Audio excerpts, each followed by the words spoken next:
Leadership Matters. Over the coming weeks, the Leadership Matters virtual forum series will focus on the big stories and issues in the Federation of St. Kitts and Nevis. And it will also show how leadership in practice is helping to transform the nation and people's lives. One such big story is the major impact of COVID-19 on our tourism industry and the economy at large. Citizens and residents are also having discussions around employment and labor-related matters. We will delve into these stories and more, and also answer your questions after the break. Don't miss tonight's edition of Leadership Matters. So stick with us, and we'll see you after the break. Thank you very much, Mr. Williams, and to our listening audience via all means. Again, I want to welcome you to this very key, important emergency briefing. Again, Minister Phipp, as the co-chair of the Mitigation Council, has given a comprehensive outline of what was presented to us by our national subcommittee chairs and our stakeholders, both of civic society and otherwise. And as Minister Phipp said, the National Emergency Operations Center, which was operational on a virtual mean, will now go into a partial operations where individuals from key sectors that are going to be selected will have to sleep or be here 24 hours, for the first 24 hours.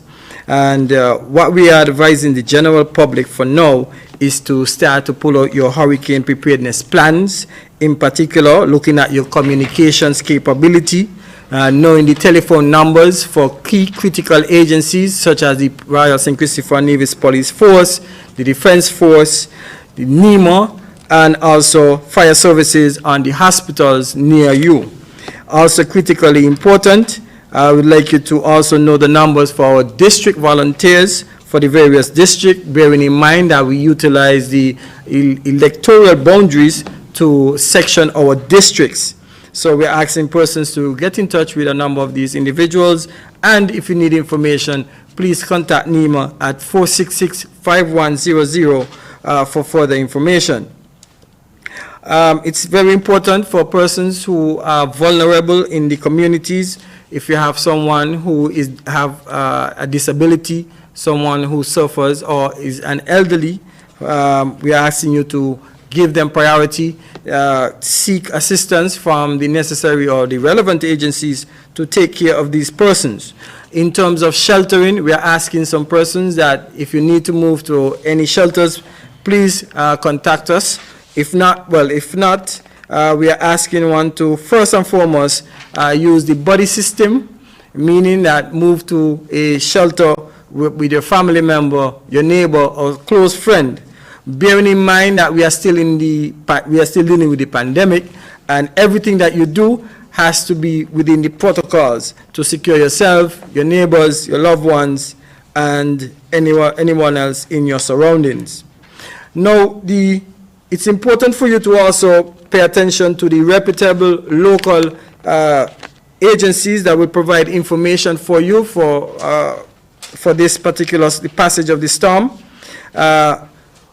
The local Met Office is a critical partner, and I will ask you to pay close attention to them, because the information provided is centralized to St. Kitts and Nevis rather than giving you a wide aspect of the information regarding to the weather. So the Met Office is reachable, and I will ask Mr. Burke to provide you with that information. If not, you can visit the SCASPA website or the SCASPA Facebook page, and also the NEMA Facebook page at NEMA SKN, where we will provide you with information.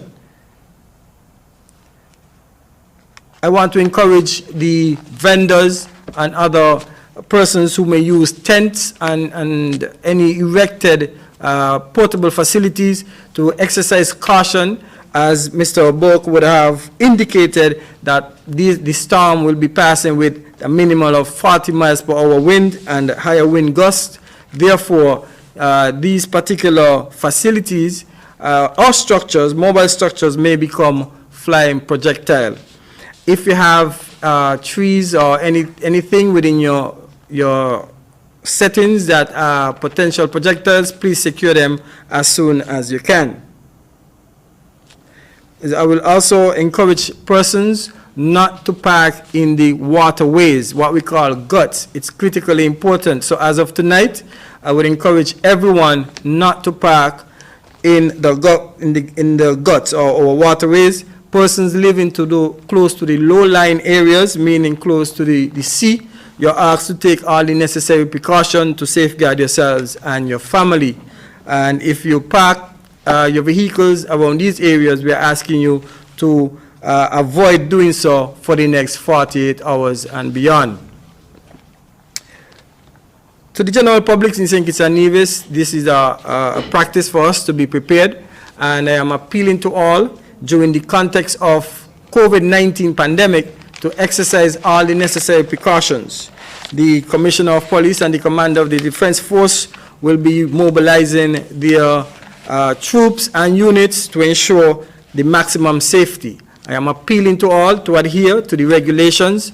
We still have emergency powers enacted, and all persons are asked to comply with these regulations, bearing in mind that the curfew begins at midnight. And if this impact becomes more severe, because weather is dynamic by nature, we know that things can change for the worse or for the better within the next few hours. So with that said, please prepare and let's be ready to minimize the impact of Tropical Storm Isaias. Thank you. Everyone, and thank you, Mr. Williams. I just wanted to use this opportunity to give a brief report of the pre-strike meeting that would have been held this afternoon. It was called on short notice to be convened from 2:30 p.m. That meeting would have just ended in the last 15 to 20 minutes. However, we did have a good representative cross-section of the public sector as well as private sector agencies, to whom we are grateful for having responded on such short notice to make this meeting possible.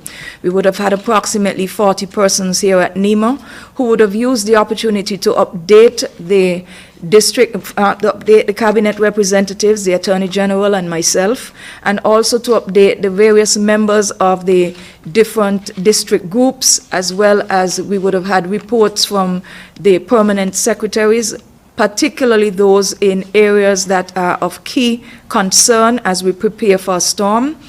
And in essence, we would have basically received a picture of a general state of preparedness, and I think to their credit, a lot of it had to do with the fact that we are already in emergency operations as of the start of our COVID first case that would have been announced on March 25th. And as a result of that, we would have seen quite a bit of infrastructure improvements in terms of our national security infrastructure, in terms of the health infrastructure, in terms of the community centers that would double as hurricane shelters. And as a result of that, we find that we are now better poised this hurricane season around by the need that we would have had to put in place as a cabinet and as a country in terms of capitalizing and reinvesting in plant and operations as we build out our emergency responses over the past several months. However, needless to say, we are at the point where, based on the information that has been provided to us from Mr. Elmer Burke, where a decision will be announced shortly, most likely from the head of the cabinet, the Honorable Prime Minister, who is due to address the nation this evening, as usual, at 8 p.m. for leadership matters, in terms of the decision on business closures of government offices. But it stands to reason, if we are expecting the storm to have an earliest landfall at 8 a.m., with the peak of it being around midday tomorrow, that it would not be advisable for persons to expect to venture out tomorrow for work, whether that is in the private sector or the public sector. Of course, we remind everyone that this does not necessarily apply to our emergency workers, so fire, the police, the defense force, the health sector, the staff of NEMA, etc., would have to be in a position to be on first alert and ready to respond in the event of an emergency. While this is predicted to be a tropical storm and not to accelerate to the point of being a hurricane, while it passes us, we still have a responsibility to be prepared to the best of our ability. We would have also received updates from the various district managers, as I indicated, particularly from districts 1, 2, 7, and 8, in terms of those persons who are available on short notice to be here. But we were basically comforted by the fact that for the most part, all of the district officers would have done community walkthroughs. Some will be doing some extra ones by this evening. And then we would have had the benefit of information in terms of preparedness from our utility providers, Skelec, Flow, Digicel unfortunately couldn't make it, but from also the cable. In terms of their state of readiness, we would have heard from the SCASPA manager. We would have also heard from the manager of the RLB International Airport, from also the Commissioner of Police and Commander Comrie from Fire Services, etc., in terms of their state of preparedness. We wish to admonish our citizens and residents to please utilize the media that you have available to you, whether it's on the TV stations. We are advised by the cable that by this evening they would have had a call on Channel 8, I think it's the cable channel, for CNN. And 16, sorry, yes, it has now changed now that they've gone ultra. It's no longer 8. And also we have been promised by the cable that channel 95 will also be made available if necessary. We also advise our citizens and residents to stay tuned to the local radio stations. On that note, we were assured by ZIZ that they do have a backup generator system and also a data line that will be available to them, provided by the cable, in the event that there is an issue with their being offline. As we are all aware, the ZIZ operates mainly on the FM station at the moment. The AM modulation had been out of commission for more than 2 years, but they will be providing that essential services. And of course, an announcement will be made relative to the partial activation of the NEOC. But I should remind us all that we are still under a state of emergency. So Neoc has never really been disbanded, but we just meant that they will be on high alert, meaning that they will have to take up residence here at NEMA to be on alert, to be able to receive emergency calls and to relay messages so that care and attention and emergency response could be relayed to the persons who are in need. I will stop there in case there are questions from the media. Everybody beware and you better prepare. Disaster can happen anytime, anywhere. International news sources such as CNN, BBC or the Weather Channel are great sources of global weather news. However, you should not rely on these sources for making life and death decisions. NEMA will collaborate with the Met Office to bring you the local forecast, which will have the type of information you will need to make critical decisions. Listen to the local forecast. A message from NEMA. You better prepare. Disaster can happen anytime, anywhere. Many people's income has been severely reduced as a result of the pandemic. There are real concerns about taking care of self and family in this current financial climate. In order to help to manage the stress and anxiety related to financial concerns, focus on gathering information. What concessions being offered by banks and businesses could I rely on to help me? Prioritizing. What bills must be paid first? Which ones could be deferred until a later time? Which ones could be negotiated? Brainstorming. What other activity could bring in an income at this time? Remember, financial concerns are very real and could lead to distress and worry if they are left unchecked. Finding a way to problem solve helps to reduce the stress and anxiety that come with financial woes. This message comes to you from the St. Kitts Mental Health Association.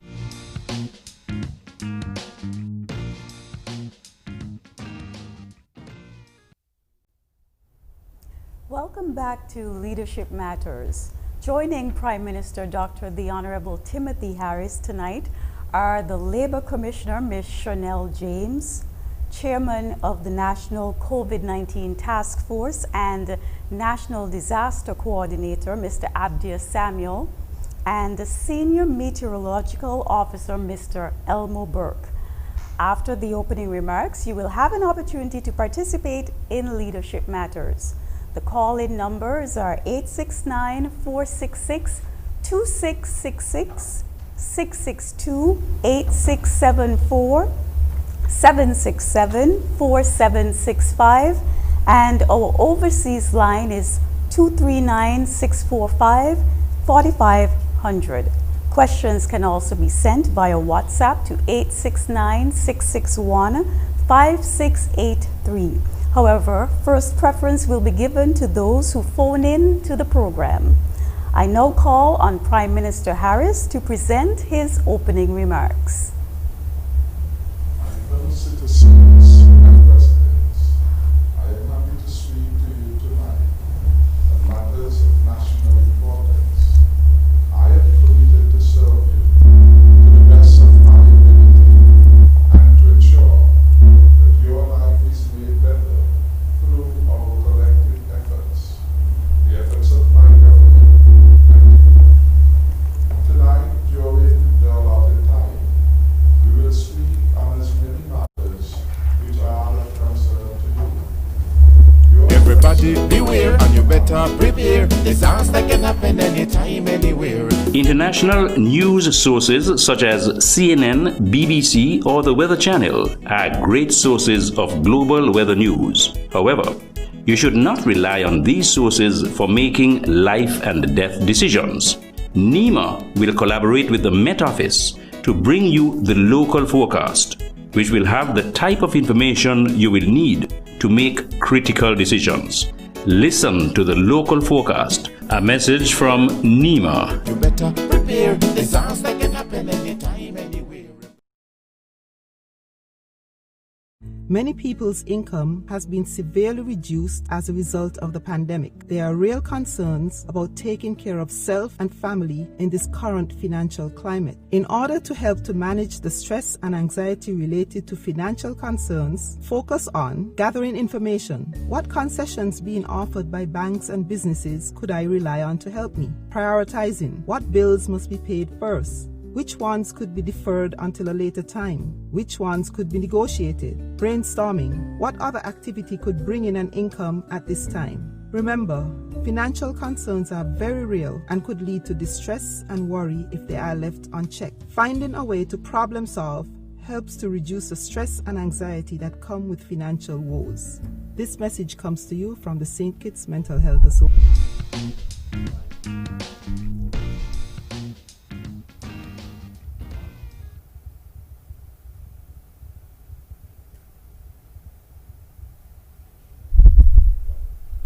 My fellow citizens and residents, I am happy to speak to you tonight on matters of national importance. I am committed to serve you to the best of my ability and to ensure that your life is made better through our collective efforts, the efforts of my government and you. Tonight, during the allotted time, we will speak on as many matters which are of concern to you. Your concerns are my concerns. Without the support of you, the good people of St. Kitts and Nevis, and the help of God, I could not have served as well as I have so far. I will never forget my God, nor my people. I am encouraged by the huge endorsement of my administration, signified by our recent landmark 9-2 electoral victory. Our 9 seats represent the largest number of seats given to any government since independence. The broad theme we are addressing is the stronger and safer future. That is our pledge. In spite of the challenges of COVID-19 and the advent of the hurricane season, we remain committed that we shall deliver that future. I must encourage all of our citizens and residents to heed the warning of our NEMA officials regarding the expected storm. Do all you can early o'clock to remain safe and secure. As a precautionary measure, I have accepted the advice of our technical team, and I therefore announce that for tomorrow, Wednesday, only essential workers are to report to duty. I repeat, for tomorrow, Wednesday, only essential workers are to report to duty. The safer and stronger future requires careful planning, stronger focus, and decisive leadership, which your government, the Harris-led administration, has been providing for the last 5+ years. Our strategic plan has always been to strike that delicate balance between the health imperatives imposed by COVID-19 and the need to contain and reverse the worst economic recession in a lifetime. As we work our plan in a meticulously careful way prescribed by the WHO, consistent with our unique lived realities, we are reminded that we cannot protect livelihoods without protecting lives. We need healthy people to contribute and grow our economy. The health of our nation is still the wealth of our nation. I am satisfied that our strategic approach is the right one. My government will not do what is expedient nor popular for their own sake, but will do what is right for the people of St. Kitts and Nevis at all times. We will listen and we will act with wisdom. So far, we have skillfully opened all but one major sector of the economy. Our agricultural sector, broadly defined as crop, livestock, and fisheries subsectors, is fully engaged. Our farmers are producing, and our fisher folks are doing likewise. Lands are being harrowed, fenced, and seedlings planted, thanks to our generous stimulus package. The manufacturing sector, it's nearing its pre-COVID-19 level of production and employment. The statistics on the resumption of business are revealing and positive. All export manufacturers and large local manufacturers are back in business. Jaro Limited, St. Kitts Breweries, Sun Island Close Limited, to name a few, are in full operation. The construction sector was one of the first to open up. Our road construction program continues. Our multipurpose facility at Lodge Utleys continues apace. The Westline bus terminal is nearing completion, and TDC had advised that they will start the build-out of the Jewers project, creating work for our construction workers in the near future. The Sandy Point Police Station, Fire Station, and Courthouse construction continues apace. Retail and wholesale activities never stop, and some have posited that they have recorded unprecedented sales. The government sector is substantially back at work, and so too is the majority of the private sector. Every department of government is working under the new COVID-19 rules. The only industry not yet fully engaged is the tourism industry. The summer period traditionally has been a slow period for tourism in our country.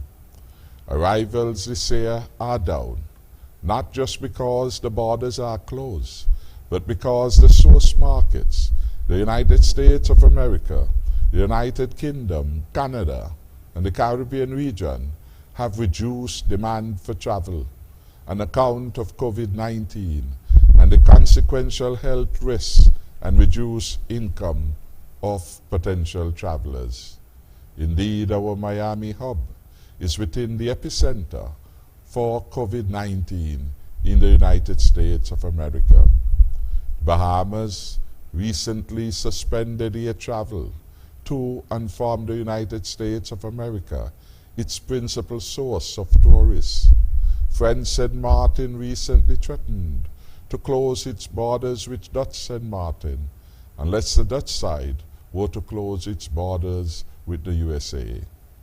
These are unprecedented developments reflecting the risk disposition or stance of every country or jurisdiction.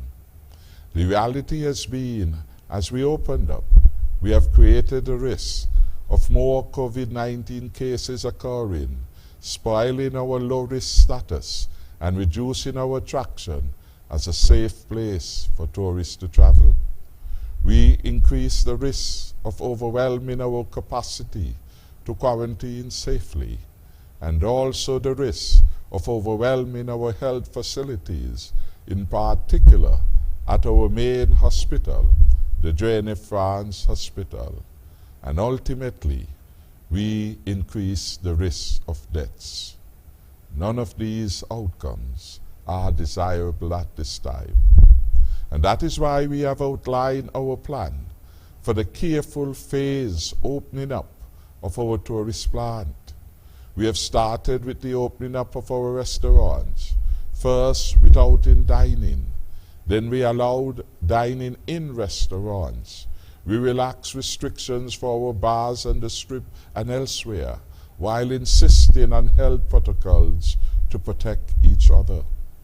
The Ministry of Tourism is working with key stakeholders like the task force at the NEOC, SCASPA, NASPA, taxi operators to fine-tune protocols for the eventual opening up of the tourism sector.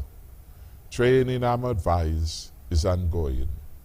We want all tourist-related entities to be COVID certified, that is, fit to operate in the new health environment of the COVID-19 pandemic. Our plan will work if we adopt an all-of-society approach. The hoteliers must respond to the new exigencies of the time, invest in training, in reorganization of spaces, outfitting the places, their places with sanitizers, etc., and think through what they must do to keep their employees and their guests, be they local or visitors, safe. Our plan is to use the disruption in the global aviation and tourism industry to plan for the reopening of the sector. In this regard, the task force attached to the National Emergency Operations Center has been working diligently with critical stakeholders, our hotels, restaurants, taxi operations, etc., to prepare them for the new norms of the industry. And the St. Kitts Tourism Authority has been mandated to work with the task force and to follow up with tourism stakeholders to ensure the time is well spent. We have every confidence in the work of our task force and by extension the National Emergency Operations Center. It has helped us to open the domestic economy, much to the benefit of our manufacturing sector, the retail and wholesale businesses, our churches, our bars, our hair salons, operators, etc. And it has adopted protocols before for the opening up of our schools after an initial lockdown of all schools. And they have facilitated, of course, ongoing work of the education sector. At our next cabinet meeting, the task force will be updating cabinet as to the revised protocols for the reopening of our schools sometime in September. I want to thank all for their contribution and support so far. But I must make special mention of Dr. Hazel Laws, our Chief Medical Officer, Dr. Cameron Wilkinson, our Medical Chief of Staff, Mr. Hilroy Brandy, Commissioner of Police, Mr. Anthony Comrie, our Commander of the Defense Force, and of course our hard-working, patriotic Abdias Samuel, who leads the National Emergency Operations Sector. They and their staff deserve our deepest commendation and support. What does this period of challenge require of us? I suggest that it challenges us to recommit to industry, creativity, and honest living. It challenges us to again consider the pooling of family resources and how important that can be in such a time like this.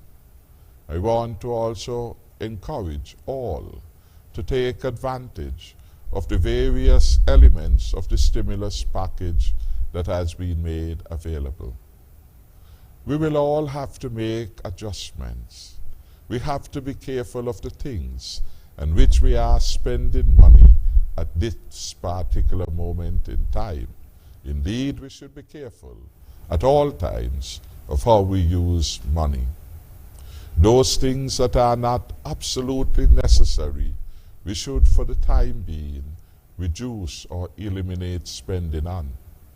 I would want to encourage our consumers to avoid spending scarce resources on gambling and alcohol, to pursue lower cost entertainment, to avoid new debts at this particular moment in time, and to defer avoidable expenditure.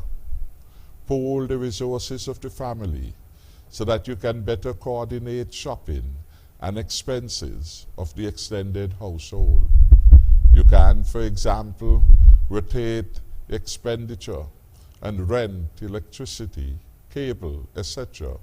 All these expenses can be alternated monthly across different family members so that the burden is shared and made light.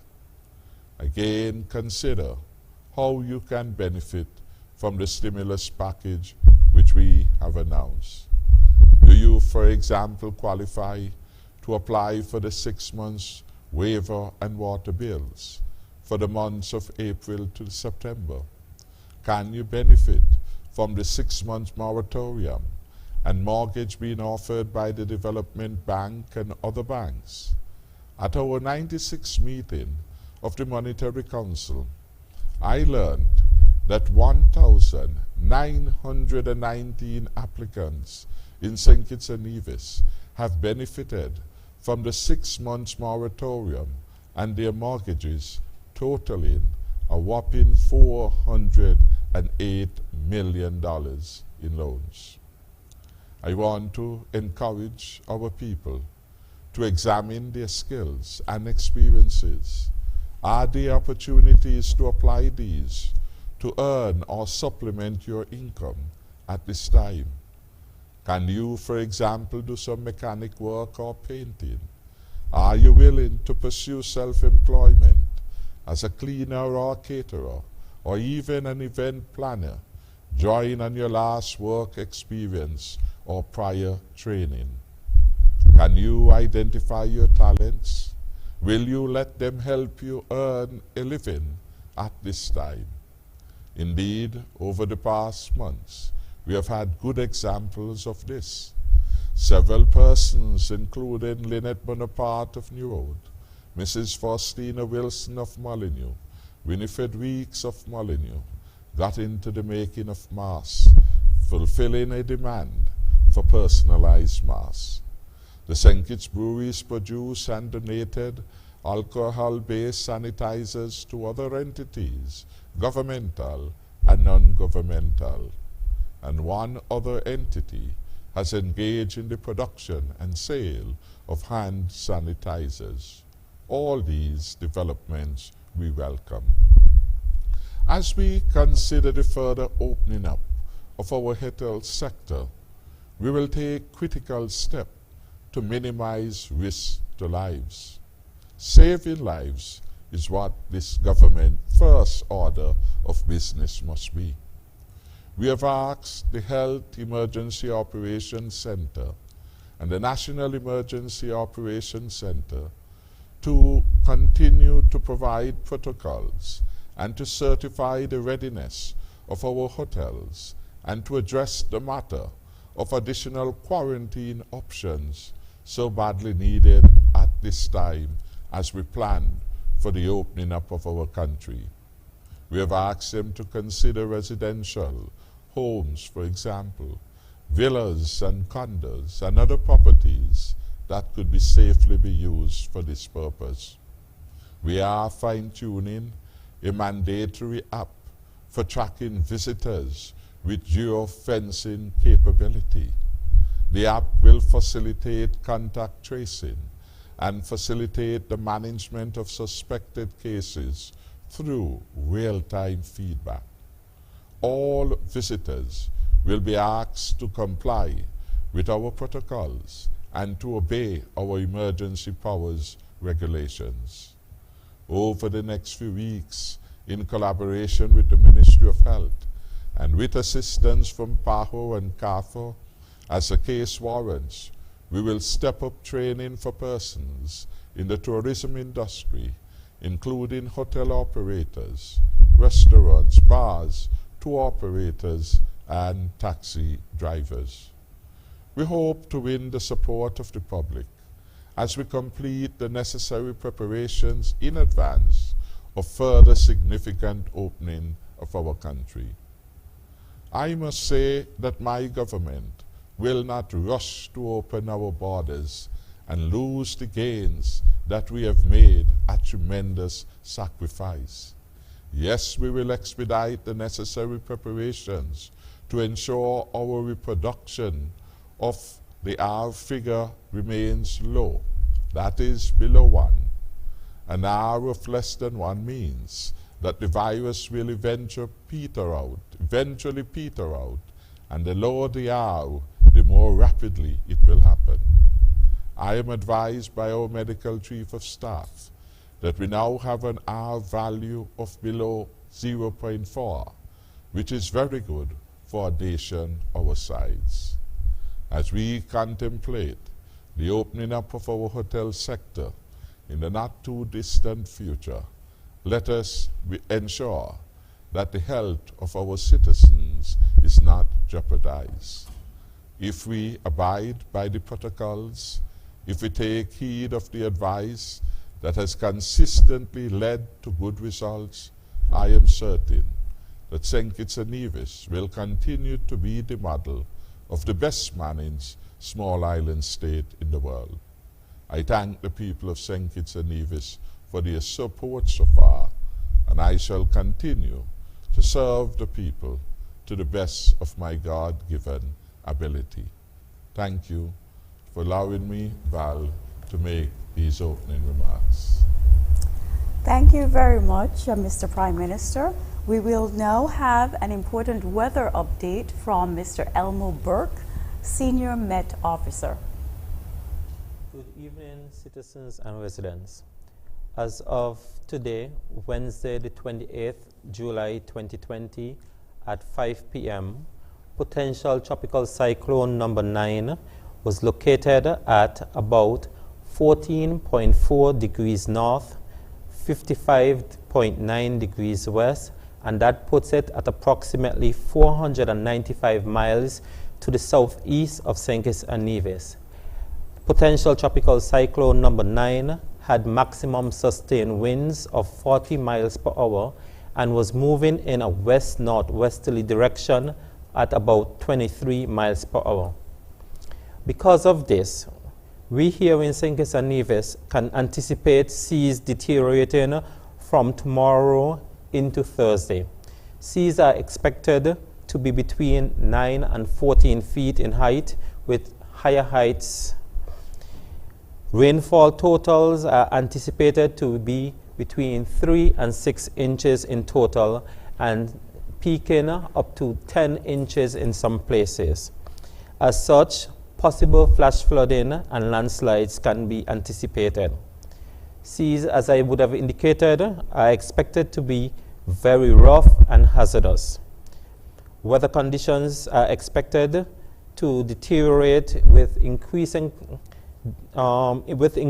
showers and thunderstorms and rough seas as we move into tomorrow, flowing into Thursday. Winds are also expected to get stronger as tomorrow progresses. Conditions are expected to continue being squally as we move into Thursday and gradually subside as we move into Friday. We at the St. Kitts Met Office will closely monitor this system and provide you, the general public, with timely updates as any changes progress. I thank you. Thank you very much. Thank you very much. We'll take a quick commercial break, but just before we do, I'd like to give you the numbers to phone. Again, they are 869-466-2666, 662-8674, 767-4765, and our overseas line is 239-645-4500. When we come back, Mr. Abdias Samuel will deliver opening remarks, and so will the Labor Commissioner. Stick with us, we'll be right back.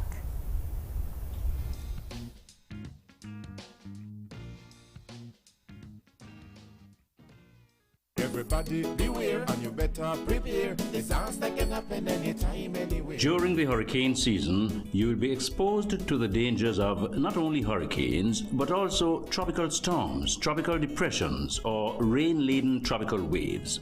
Tropical depressions can cause as much damage and death as hurricanes or tropical storms. They can bring rain, lots of rain, which can cause severe flooding, landslides, and mudslides. Be prepared this hurricane season. Protect yourself, your family, and your property from the dangers of hurricanes, tropical storms, and tropical depressions. A message from NEMA. You better prepare. Disaster can happen anytime, anywhere.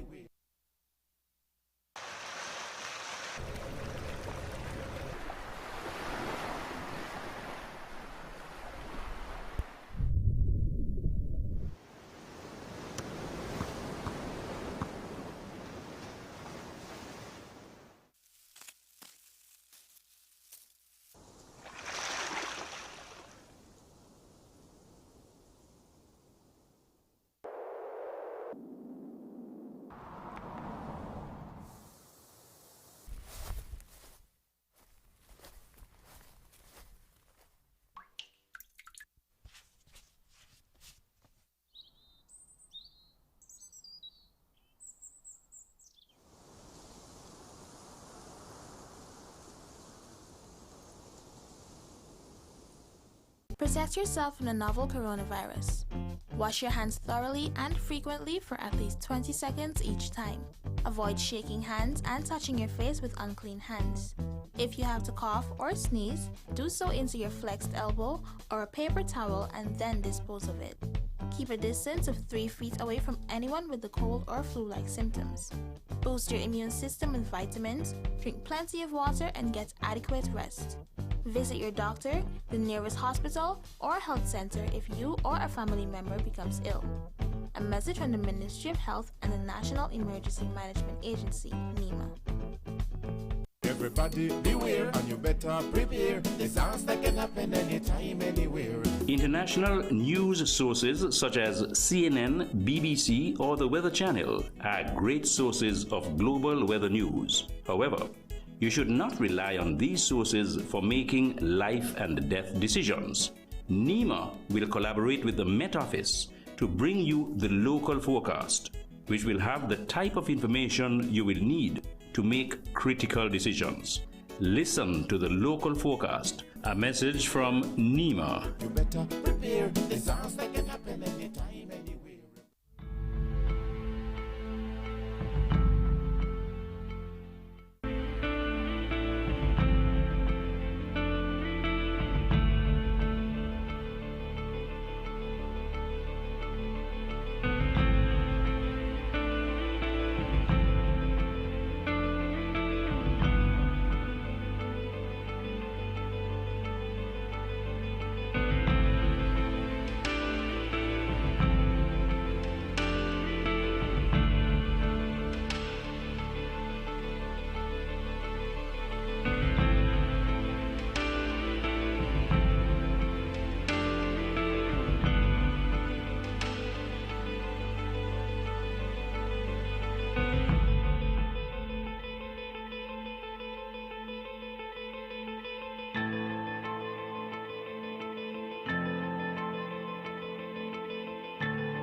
Welcome back to Leadership Matters. I now invite Mr. Abdius Samuel to deliver his opening remarks.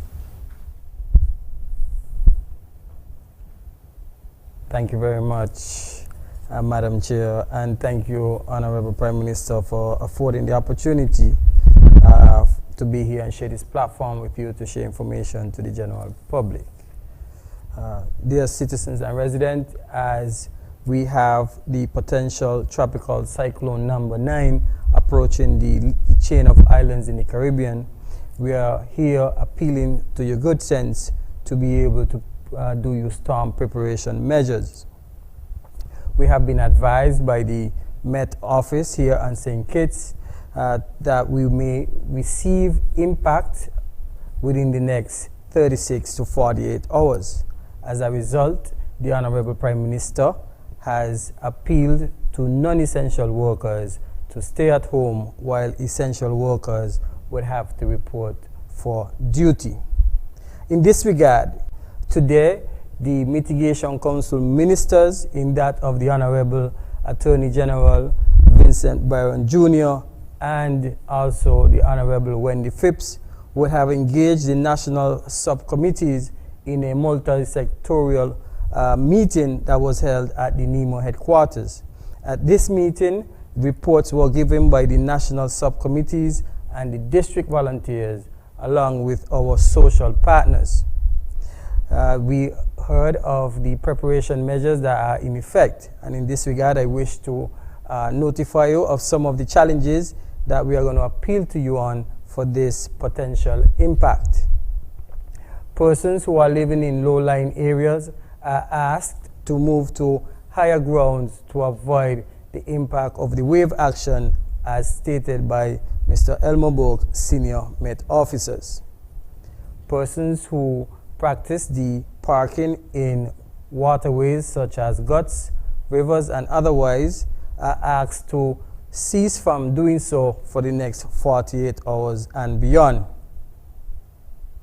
Persons also who have challenges with their homes are asked to notify the Neoc, which will be in full activation as of 0700 hours or 7 a.m. tomorrow morning. This is time for you to roll out your home hurricane preparedness plan at home. For example, test your communications equipment. Make sure that your cell phones are topped up and fully charged in the event that you have to lose power. Note where your critical facilities are, such as hospitals, police stations, and other essential services. Ensure that you have your medications and other essential goods in place. The water department has advised that persons should stock up on water. And when you stock up on water from your faucets or pipes, please do not misuse this water after the storm would have passed.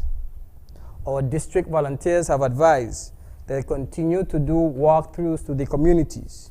And when they walk through the communities, they are identifying some hazards such as overlaying trees, potential flying projectiles, and other hazards that can impact your surroundings. Please cooperate with them as they attempt to assist you. With all this said, we ask everyone to comply with the information and advisories that are being shared by our Met Office, and also to stay informed with the information that is being provided by our local media houses. With that said, I am looking forward to our citizens and residents to be attentive to the advisory that the NEMA will be providing. For further information, please visit our NEMA Facebook page at NEMA SKN or visit our website at www.nema.kn. Also, you can contact NEMA by calling 466-5100.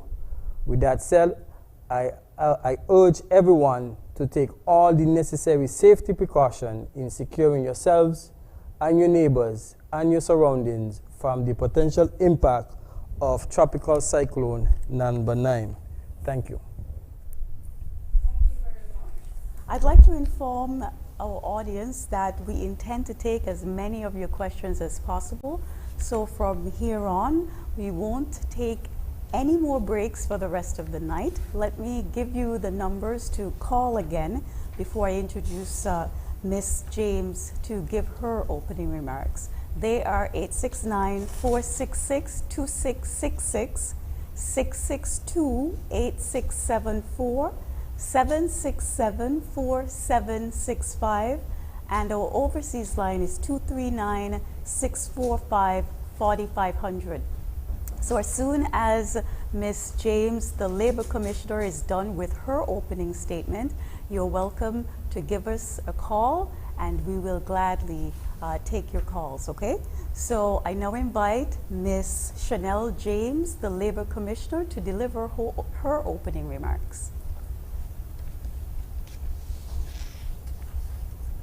Good night, everyone. Honorable Prime Minister, Madam Host of this program, all listening via all forms of media, good night to you. It is indeed a pleasure for me to be here this evening in my capacity as Labor Commissioner and to give highlights on Section 3 of the Protection of Employment Act, the Severance Payment Fund. The genesis of the Severance Payment Fund was due to a number of foreign operated factories doing business in St. Kitts and Nevis.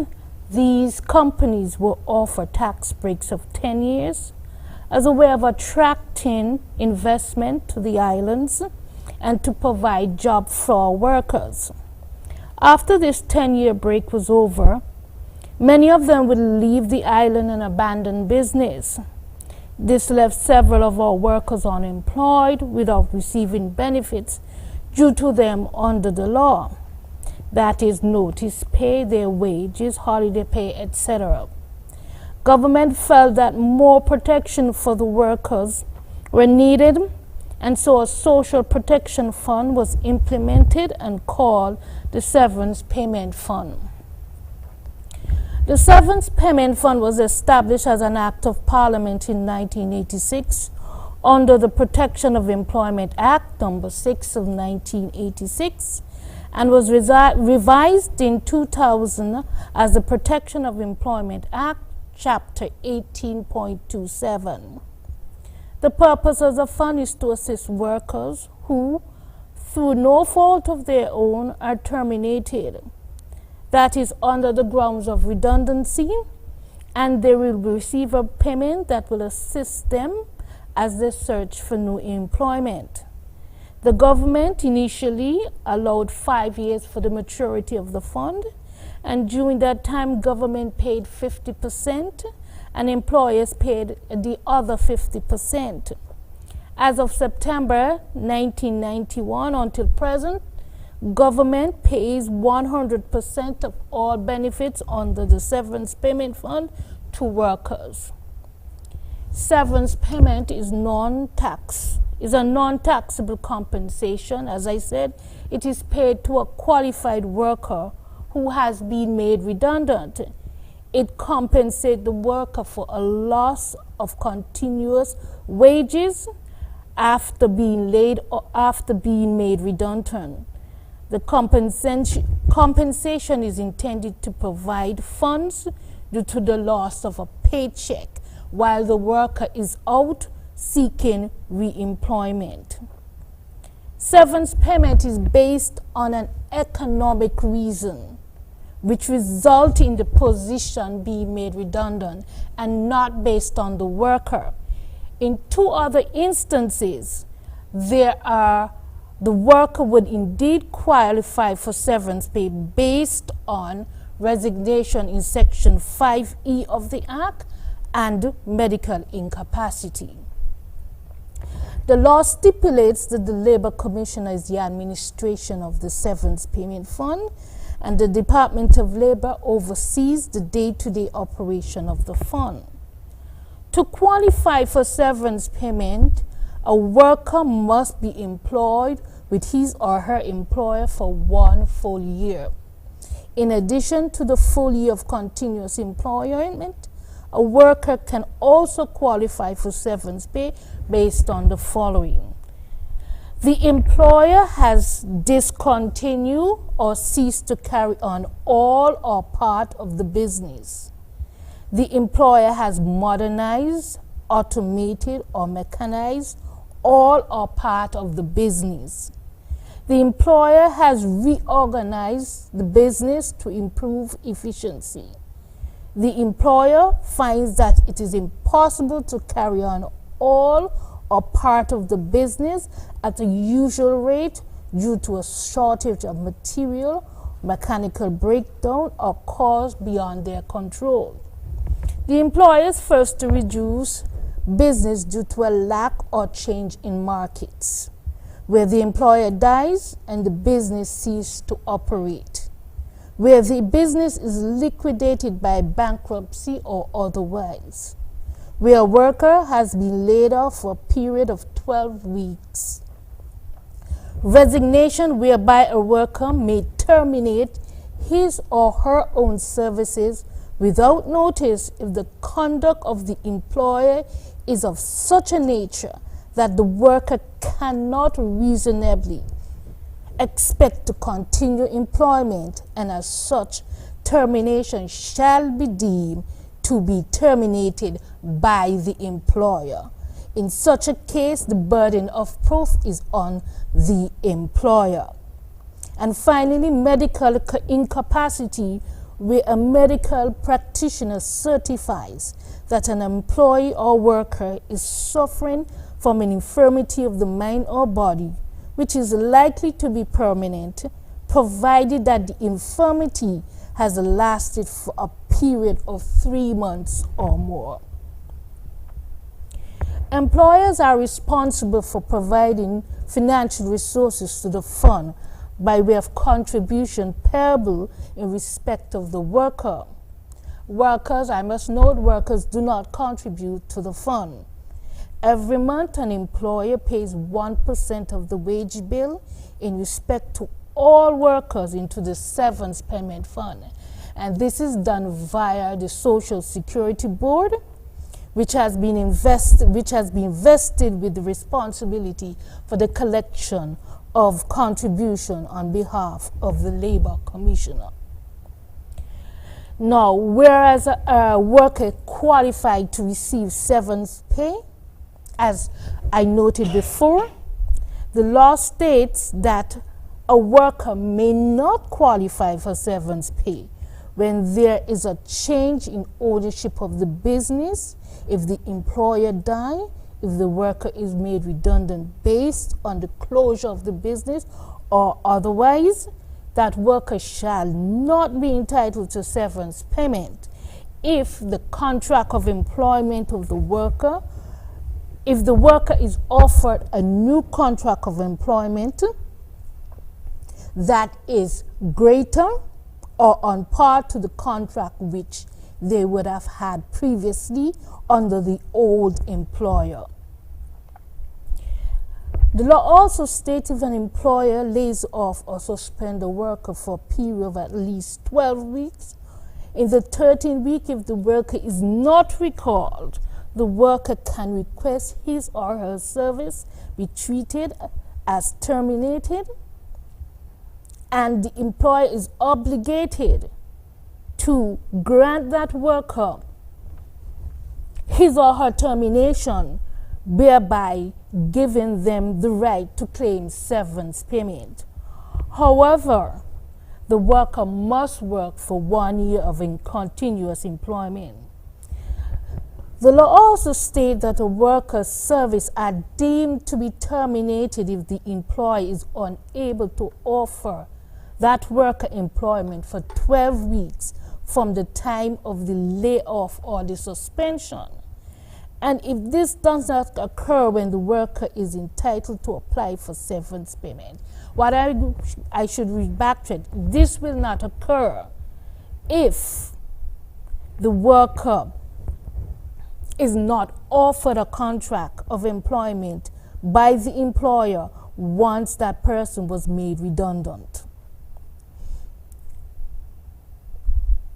If the worker is offered a contract of employment before the 12 week of layoff expires, but the terms and condition of employment is less than what they would have received before, that worker then have a right to severance payment. Also, it must be noted that if a worker is recalled before 12 weeks expires, then that employer must guarantee that worker at least 6 weeks of employment before he can be laid off, he or she can be laid off again. Severance payment is paid at the rate of, in the first 5 years, 2 weeks pay for each year of service. In the second 5 years, which is years 6 to 10, 3 weeks pay for each year of service. In the anything between year 10 to year 16, 4 weeks pay for each year of service. And anything over 17 years, the Department of Labor pays out, in accordance with the law, a maximum of 52 weeks. How do we compute severance payment? Before we do that, I would like to know that if in computing severance payment, 6 months or more is considered to be a full year, but anything less than 6 months is disregarded in the computation of the claim. In calculating severance payment, as I state, no worker is entitled to no more than 52 weeks of severance payment under the law once they would have worked for 17 years or more. In the case of a worker who's not paid on a piece rate or receive monies that is based on a seasonal work season, the last 52 weeks is then taken. It is divided by the number of weeks that that worker would have worked in that particular year, and then it will be multiplied by the number of weeks, or the number of year work. So I will break it down for you. For example, if a worker works for 10 years, in the first instance, that worker would receive 10 weeks pay, which is 5 years, multiplied by 2 weeks equal 10. The second 5 years, 3 weeks, multiplied by 3 weeks multiplied by 5 would give you 15. That's a total of 15 plus 10, 25 weeks is then multiplied by the average weekly work earned in that particular year.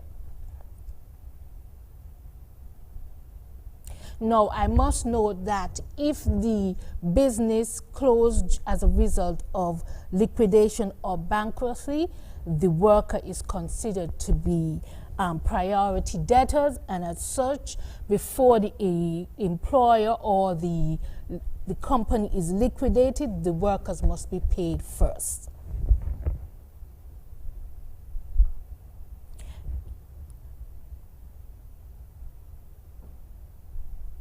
That's it. Thank you. Thank you very much, Labor Commissioner. We will take your phone calls now. Do we have any phone calls? Let me give the numbers again so that you can ask any questions that you have of us. The numbers again are 466-2666. That's 466-2666.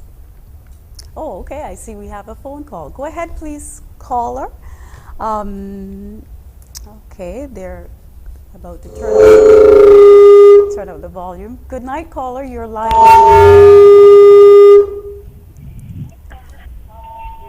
Hello, Prime Minister. Okay,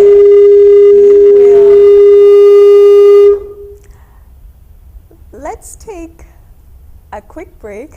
I know I said we weren't going to take a break. Let's just take a quick break so that we can get everything sorted out, and then we'll come come right back to take your calls.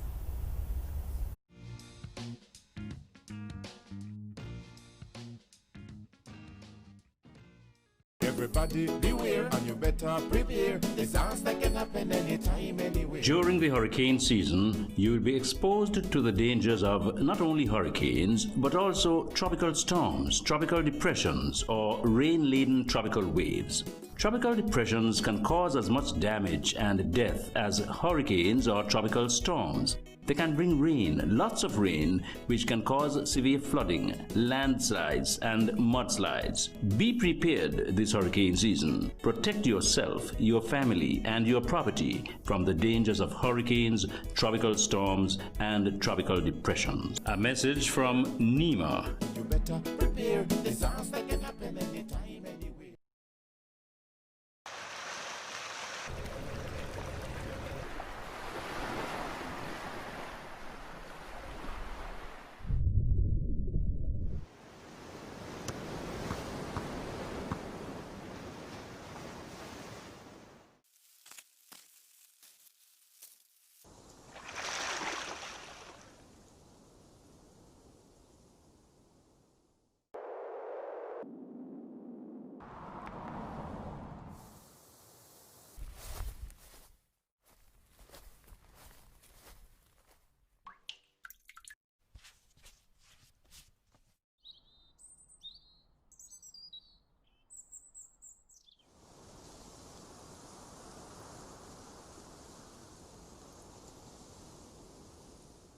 Present.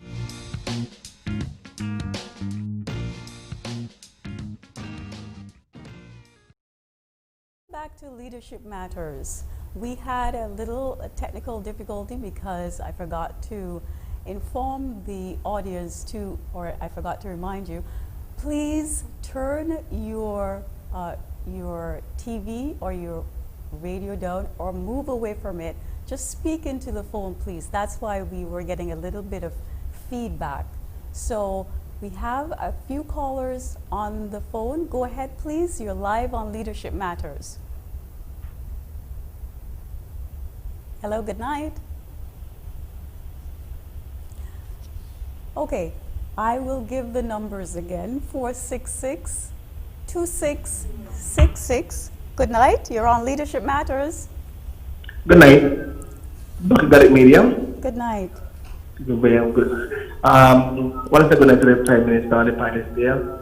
Prime Minister, I want to acknowledge you for the work that you have done and the steps that you have taken in terms of the rush students. They were tested before they came here. They were tested on arrival. They were quarantined for 14 days, and they were tested after. Now they're clear.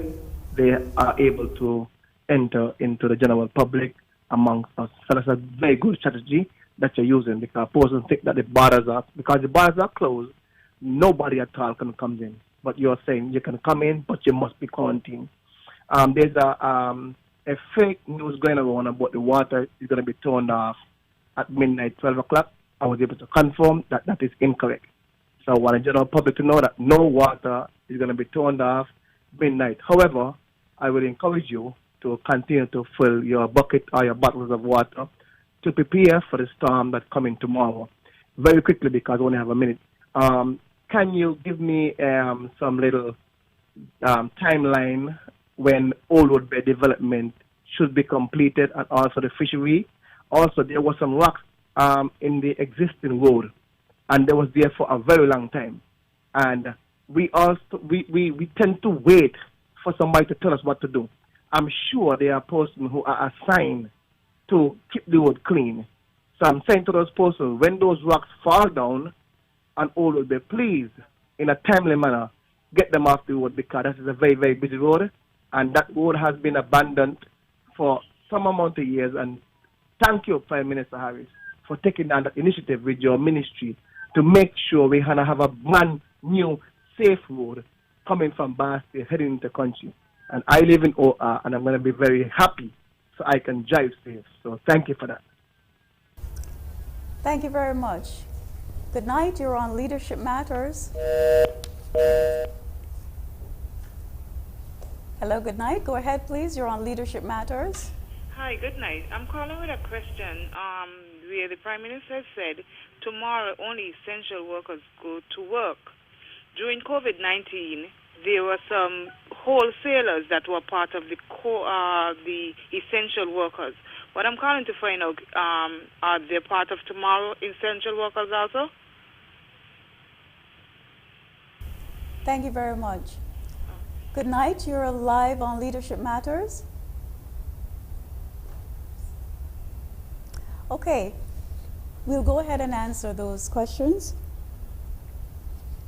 Mr. Prime Minister, do you want to go? Let me thank Bucky for calling in, for his commendation for the work of the government and his attempt to search for truth with respect to some of the information that is in the public domain. We have had a completion date. Of course, there's a contract that has been signed with respect to all of the government project. Regrettably, tonight I would not have that detail regarding the deadline for completion of the old road and the fisheries. I shall get that information and make it available by tomorrow. Again, I want to commend him for the advice, and this is something I'm sure the Public Works Department will take into account, that where we have any impediment in the roads, we would want to have those addressed as quickly as possible. Okay. With respect to the essential workers, I think Mr. Abdias will address that particular matter. Right. Well, thank you, Honorable Prime Minister. Carla, thank you for your question. When we speak about an essential worker, we are talking about members of the following: the Royal St. Christopher and Nevis Police Force, the St. Kitts and Nevis Defense Force, the Fire and Rescue Services, the National Emergency Management Agency, NEMA, and the Nevis Disaster Management Department, NDMD, persons working in the National Emergency Operations Center, the Health Emergency Operations Center, and any other disaster management services. The prisons, correctional facilities, or other similar establishments, any hospital, healthcare or medical facility, Customs Department, A&C Port Authority, and also other essential workers that would have to provide any type of public service. Those are the persons that are deemed essential workers at this time. Thank you very much, Mr. Samuel. We have 3 callers on hold. Good night. You're on Leadership Matters. Hello? Hi, good night. We can hear you. Go ahead, please. Hi. 2 questions. One, earlier the Prime Minister said to take advantage of the stimulus. I'm wondering if there is any assistance for small businesses that have been hit pretty hard, and if so, where does one apply? One. My second question regards the stores in the duty-free area. In January, we had to pay our duty-free license, and by March, everything was shut down. So we are not able to use, no tourists are coming in, we're not bringing in items and stuff like that. Is it possible to give even a partial refund on that license, because it's not a little bit of money? So those are my 2 questions. Thank you very much. Go ahead. You're on Leadership Matters. Good night. Caller? Hello, good night. Good night. Go ahead, please. Okay, I have 2 questions. First one is about the 1,000. I heard the Prime Minister say take advantage of the stimulus package. So the $1,000, I know he said it extended. Does it have a certain time when we will be able to receive this $1,000? And the second question about to the Labor Commissioner, I know she said you have to contribute 6 months. So like how the pandemic happened in March, if you're working for a company and we had to go 12 weeks laid off, would the that would be June. So would that be considered a full year? That's my 2 questions. Thank you very much. Good night. You're on Leadership Matters. Mr. Prime Minister. Good night. Good night, Mr. Prime Minister. Good night. We are here with and clear. I know this is a serious time. Last week, Wednesday and Thursday, people been speaking about Carnival. I know I listen to you and the governor of the central bank talking about the economy and how St. Kitts and Nevis is going and the world running this state. And this is a serious time. This is not time to talk about Carnival. You is the leader, and if you open the border for Christmas, we not got any Carnival. Some say they want Queen Show, want Calypso Show. The dog can't pay for it right. Wherever little that we got, we're going to spend it here. Not St. Martin and all them things here. We're going to run everything in St. Kitts for this year. This is 8 months coming up, right? And people could afford to forget about Carnival. We postpone music festival, Culturama, and other places postpone everything they had. All in England, they had cricket with West Indies, nobody in the stadium. All in America, they had basketball, netball, and different kind of ball. And nobody in the stadium. What crowd do we want? Only crowd that we want is when we go shopping, Mr. Prime Minister. And if you got to open the border, and they got to look at the carnival, as they say they want to go carnival, and things happen, they're going to still want to blame you. You understand? And that's how they be. And you is the leader, and I want you lead. Right? You lead from in front, not behind. You understand? You don't take on these people in this place here. You understand? Everything could put off. Right? The only thing can't put off a debt. Yeah, you could put off any other thing. You could put off marriage. You could put off going out. You could put off any other thing. You could put off even tonight's program. No. Right? But people don't realize how serious this thing be. And when I listen to television and watch what's going on, and so all over the world with the amount of people who are dead because nobody dead here yet. We must be Carnival. Mr. Prime Minister, good night. Here, this is John Paul speaking. No, yeah? Don't take on these people, you know. All right, okay. All the best. Thank you, John Paul. Thank you much. Thank you, sir. We have 4 callers on hold. Go ahead, please. You're on Leadership Matters. Hello, I have 2 questions. The first is in regards to the tracking app that will be required for visitors. Will this particular app require cellular data? For instance, when I'm there on the island, I don't use my cellular data because it can get expensive. So will it be functional without any type of cellular data? And the second question is, if visitors are required to be tested on arrival, this means that more staff will be needed. Have you considered utilizing medical students who are of a certain level to help assist with the testing, and in return, this could be some form of credit towards their education? Thank you. Thank you very much. Good night. You're on Leadership Matters. Go ahead, please. Hello, good night. Yeah, Mr. Prime Minister, I'm a bit concerned about the kids who are doing CXC exams tomorrow. What's the status on that?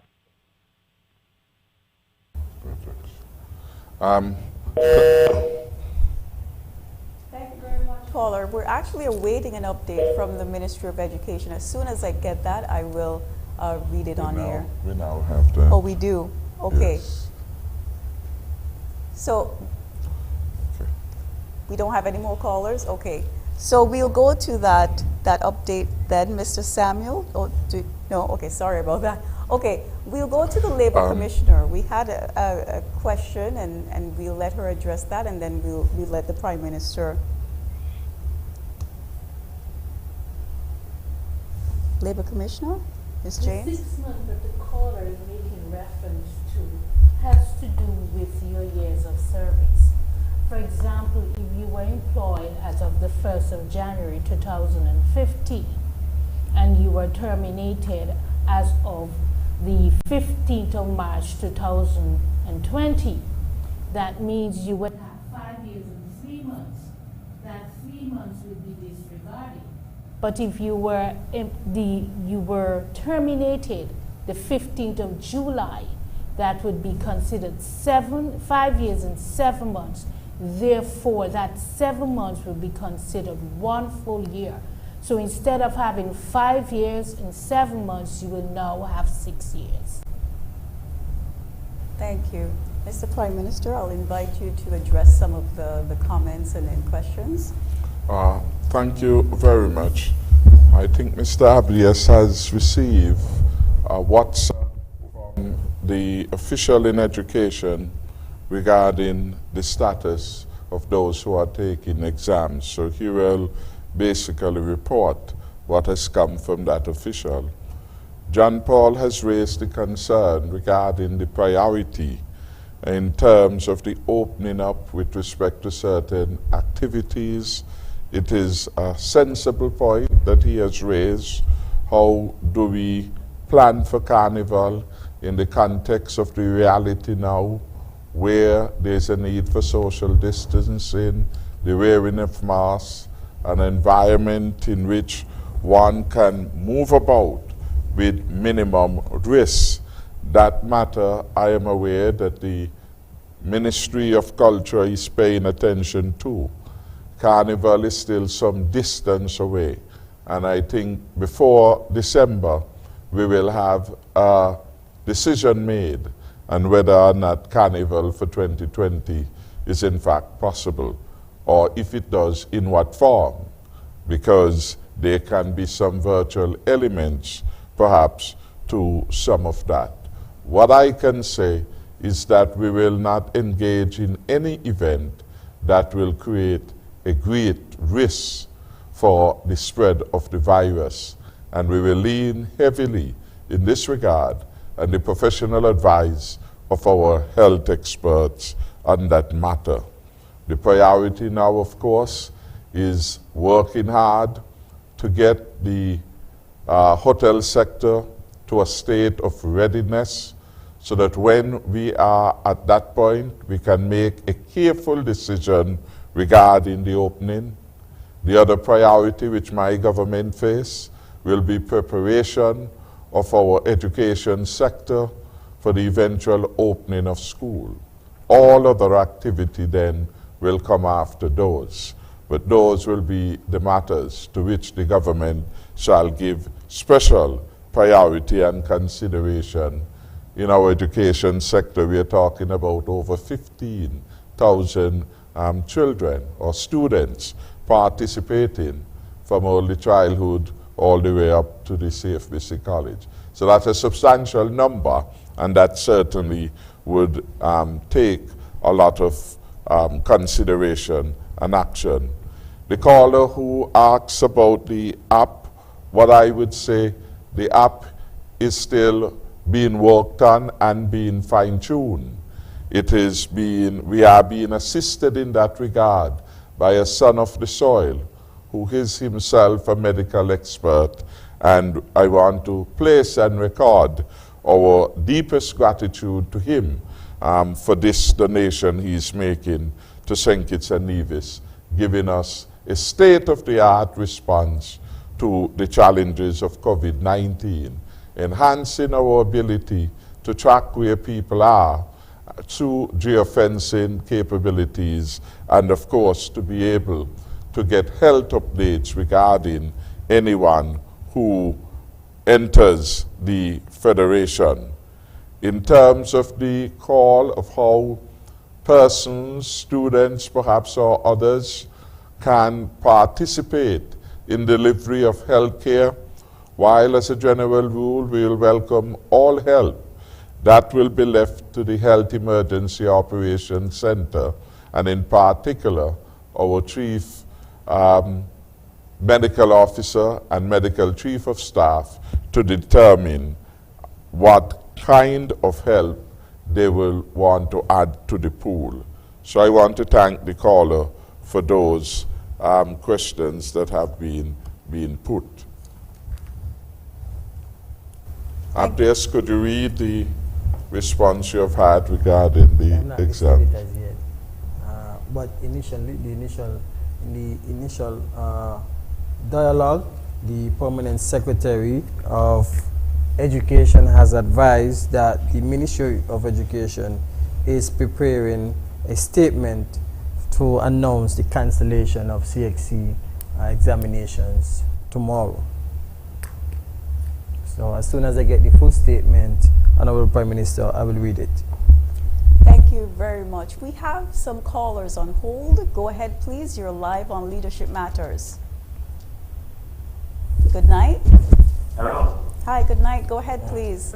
Commissioner, how long does it take for one to get severance pay? About 2 days ago, I went down to the Labor Department and the lady told me that severance pay is on hold. OTI is closed for going for 5 months now. I mean, there's people who's not even getting the $1,000. What I would like to know is when we can get some money, because school is opening just now, hurricane season, and not everybody getting, we have rent to pay, a lot of things to do. So even getting the money, the severance pay would be, a good help. But she told me it's on hold, so I'd just like to ask the Commissioner, after 5 months now, are we going to get something? Because government getting the full salary every week, but we're not getting it. So she could please answer me. Thank you very much. Good night. Good night. Hello, good night. Good night. You're live on Leadership Matters. Go ahead, please. Good night to the Honorable Prime Minister and good night to your head table. Just like to ask a question there, placing on those houses that is in development in the Newtown area and Wellington Road. What is the aspect of those houses being distributed to the people who are being removed from there to be re-established? If there is any more concern going forward for what the house's development is taking, or there is some errors taking place continually to those developments. Y'all have a safe night. Thank you. Good night as well. Good night. You're live on Leadership Matters. Hello, go ahead. Yeah, this is Alva Pemberton. Hello? Yeah, this is Alva Pemberton. Good night, Mr. PM. I would just like to register my unwavering support for your magnanimous job you're doing. The country is in good hands. Mr. PM, you're demonstrating leadership when leadership really matters. And I want you to stay focused. God bless you. Number 7, love you. And continue the good works for Team Unity. Thank you very much. Thank you. Good night. You're on Leadership Matters. Go ahead, please. Hello, good night. Good night. I have to ask a question, right? I've been laid off since March 28th, right? While I've been laid off, before I've been laid off, I was paid my vacation pay that was due since December, right? I received 2 COVID-19 relief fund payment from Social Security, which was for April and May. I am yet to receive my June payment.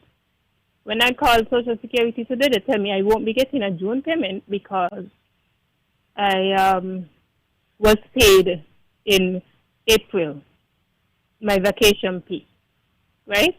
And I had to ask the guy, his name is Mr. Warner, why is it that Social Security and the government is misleading people, using the media to mislead and frustrate people, because it's very frustrating that here am I got my vacation pay. Because of the corona and what's not, I was aware that some places are giving 3-month exemption and paying your bills, your loans, whatever. But I am aware in the fine print that you have to pay 3 months after. So I don't want to have to pay 3 months later. So I said, since I have my vacation pay, I pay up my debt, because I don't know how long the COVID is going to be for, and at least I could say, well, I could try and manage myself with $1,000 per month, and I still have my loan payments being made. How am I supposed to pay my loan payments when Social Security is telling me that they're no longer going to be paying? They are not going to pay me for July, and we're in August. When I even went on to ask the guy, what about, because today is the 28th day, right? And as the 28th day, I'm supposed to be getting, if they said they're going to be paying for July, today is the 28th of July, right? And then he's telling me that it is not confirmed as yet. And I know that I've been keeping up with the media, Leadership Matters and all the other programs that Mr. Prime Minister come on to, as I will take it, mislead and frustrate people. So I will need y'all to clear up that for me. And another thing I want to ask Labor Department Commissioner too, not because Marriott staff are acting as though they are the highlight for people being laid off. I don't want them to think that it is okay to pay severance payment to Marriott staff when there's other small privately owned companies that have already did the right thing before Marriott and think that it is right to pay Marriott staff just because they want to put them at the forefront. You understand? I think it should go in a first in, first out transition like that. You understand? So I will be listening off here to hear what is the answer. I'm very frustrated. I'm a mother of 3 children. One of my daughter's father had been laid off as well due to COVID. So there is no way he could pay child maintenance. My other son's father, he is a government worker and is on suspension and only get $1,000 per month. And thank you. We will try our best to address your concerns, definitely. We have 3 more callers on hold. Please be as brief and succinct as you can. 1 minute, please. Thank you very much. Go ahead. Good night. You're on Leadership Matters. Good evening. Mr. Prime Minister, good evening. Good evening. My name is Austin Coker. Mr. PM, I'm going to open a can of worms. I am a born petitioner, and I know all petitions. We have no conscience. Mr. Prime Minister, before anyone attack you, I am asking you, I may sound harsh, attack them first. They are not going to consider that we are in a COVID-19 and you have given stimulus package after and after. And I know that someone is waiting for the next 2 or 3 weeks to ask you if you're going to be paying double salary. Tell them point blank, no. The government itself is under strain. Let them know point blank, you cannot pay it this time. I know it's a hard pill for you to swallow, but take your time and swallow it. Let them know that the government cannot and will not pay no double salary. So when they start coming in the next month and next 6 weeks, be straightforward. Thank you very much. Thank you, sir. Good night. You're on Leadership Matters. Hello, good evening. Good evening. I would just like to hear if the Prime Minister, please could you take me off here, or I don't know. You'll have to call back after the program, please, and then we'll arrange for that to happen, okay? Good night. You're live on Leadership Matters. Go ahead, please. Okay, that's the extent of our calls for now. Ms. Labor Commissioner.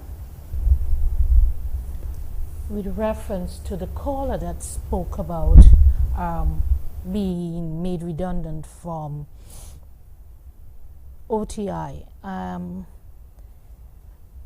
asking what is the specific time under the law in regards to how long a claim is held at the Department of Labor. The law says that anything between 6 weeks to 3 months. Usually if a claim go beyond the 3 months period, it is due to the fact that the claim would have had a number of issues arising out of it. It could be a lack of payment, or there could have been a period of beyond 6 months, and so this would hold up the claim. Normally the Department of Labor would call that worker in and would discuss the matter in regarding to that particular claim. But I would like to apologize to that worker who called, because the department gave priority to assisting with the COVID-19 relief, and so therefore more effort was placed in that activity rather than severance pay. But now that things are slowed down, we have begun to continue to work towards getting those claims paid out within a timely period. Thank you very much. We had some comments addressed to the Prime Minister. Mr. Prime Minister, would you like to address? Thanks. I will make a general comment with respect to the processing of any claim. And the answer to that really is that a process has to be carefully followed. That process will involve receipt of information, tracking and verification of that information, the accuracy of the information presented before, of course, a claim is paid. And where there is any missing data that is critical, that data or information has to be presented. All these developments will impact upon the time for processing. And the Labour Commissioner, I think, attempted to address that one. But it therefore means that in filling out forms, persons have to exercise proper care to ensure the form is fully completed to the extent necessary and that the information is accurate. The lady who called with regarding the matter of the $1,000 stimulus package, she probably hasn't heard the correct information, but from day one, we made it very clear that the stimulus package would, as it relates to the $1,000 per month, will go for 3 months in the first instance. We did say that at the end of that, we will do the necessary consultation with the Social Security Board to make a determination how we can proceed with respect to any further developments there. Those considerations are still happening, and once they are completed, then an update, of course, will be provided. The $1,000 per month, again, there were conditions. The conditions have nothing to do with whether or not you have 3 children, 4, 5, or none. The conditions were simple, that you had to have been a victim, that is, you would have lost your job or lost income as a result of COVID-19. And further, in terms of reduced income, you were not in receipt of $1,000 per month. That was very clear. So if in any month you begin to earn again and your earnings are up to $1,000, you will not qualify. It has no other consideration other than that outline. The prospective beneficiary must not be in receipt of an income that reaches $1,000.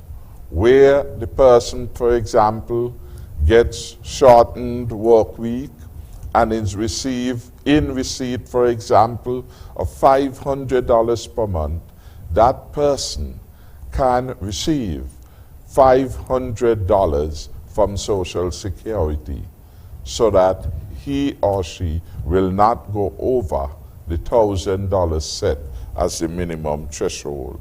All other issues are irrelevant in terms of the qualification criteria established. 2 principal things. Have you lost your job as a result of COVID-19? And in the case where you have not lost your job, but are receiving reduced income, as many workers are in a variety of establishments, the next question to be answered is that income up to $1,000. We had set that threshold, which is the largest threshold anywhere in the region. Elsewhere, there's no such offering.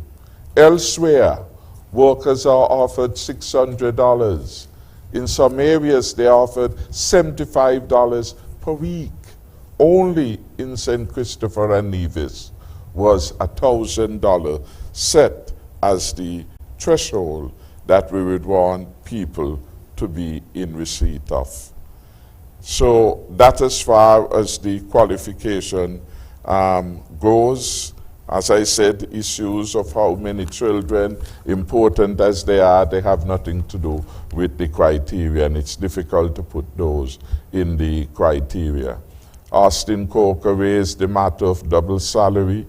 I don't think at this time of the pandemic, any reasonable citizen or resident is contemplating a double salary at this time. The government has undertaken what no other government in the region has to date been able to do, a $120 million stimulus package that has brought substantial support to a lot of people. Those, for example, who have mortgages, and the lady made mention of that, should be aware that we manage at the Monetary Council to get the financial institutions to agree to provide a 6-month moratorium on the payment of mortgages, both of principal and interest, which means that for 6 months you don't have to carry the strain of paying your mortgages. The report from the Monetary Council, to which I made reference tonight, indicated that just under 2,000 applicants have succeeded in getting that moratorium, that easement from paying, that has been positively determined. And indeed, loans or mortgages totaling a significant $408 million in St. Kitts and Nevis, those loans have benefited from the moratorium announced in the package. There are other elements of support which my government has been so generous as to provide. The waiver from water bills for a 6-month period, a moratorium on electricity bill for a 6-month period. And there are several other supports we have provided to farmers, to fisher folks, etc. And a long list of these things can be made available. We have been compassionate, we have been generous. We have to be careful to ensure that as many persons as we can are helped to keep their head, as it were, above the water in these challenging times. It will not be business as usual, and we have to make the necessary adjustments to our expenditure pattern as a consequence of the COVID-19. And so we would want everyone to take stock of that reality. I believe those were the issues that had been raised. I didn't get quite well the question raised, I think, in relation to the housing developments. But those are the questions that I've taken note of, and I have responded with respect to that matter. There is a person who called, a caller, who inquired whether she can have a private word with me. I would suggest that she send her name, address to this particular number, 661-1136, 661-1136, and we will make further contact with her. So thank you very much, caller, for making the call, and we appreciate not every matter can be discussed through the public media we are using tonight. Mr. Prime Minister, thank you. We have 2 phone calls. Go ahead, caller. You're live on Leadership Matters. Yeah, good night. Hello? Good night. We can hear you. Yeah, good night. Very quickly. Prime Minister, as you continue to take care of us, especially in the healthcare sector, following with the international news, I see President Trump signed an executive order for lowering drugs. What does this mean for St. Kitts? Can we see also a decrease in drugs and the more, You know, sometimes you go to the drugstore and they're out of certain drugs. So we're looking at a more steady market in terms of drugs and insulin for our healthcare sector. To Mr. Samuel, now I will suggest that maybe there's person in quarantine right now at a particular government sector. If there's a storm and that building get damaged, what is in place to have those persons move from that facility of quarantine to put them to another location? Thank you very much. I'd like to inform the audience that we are awaiting a statement from the Ministry of Education. It's being printed, and as soon as we get it, we'll read it to you, okay? Mr. Samuel? Thank you, caller, for that question regarding to persons in quarantine. A preliminary assessment has been done of the quarantine areas, and based on the strength of the storm, we are confident that the facilities can withstand the storm and its effects. However, in the event that we have to mobilize and move individuals from that, the necessary facilities have been identified for us to be able to move these individuals to a more safe location. Again, these locations are being looked upon and worked upon to ensure that they meet the necessary standards to be used as quarantine locations. Thank you. Thank you very much. We have another caller on the line. Go ahead, please. You're on Leadership Matters. Yes, I'm on. Hello. Yes, good night. We can hear you. Good night. Go ahead, please. Good night, my wonderful Prime Minister. How are you? Good Leadership Matters. Don't hesitate, I say, and lecture. Mr. Good Pastor, you get a second term. Please hear your voices and listen to your wonderful speech. I want to congratulate with you for being elected the chairman of the Monetary Council. The government. Hello, good night. We seem to have lost that call. We apologize for that. There's another caller on hold. Good night. You're on Leadership Matters.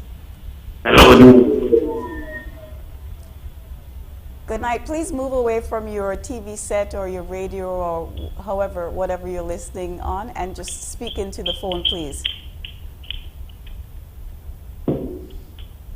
Good night. You're on Leadership Matters.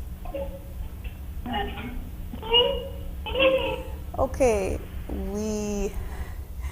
Is there another call? Is there another caller? Good night. You're on Leadership Matters. Go ahead, please. Yep, I am. Hello. Hi, go ahead, please. Yes. No, there was some technical difficulties.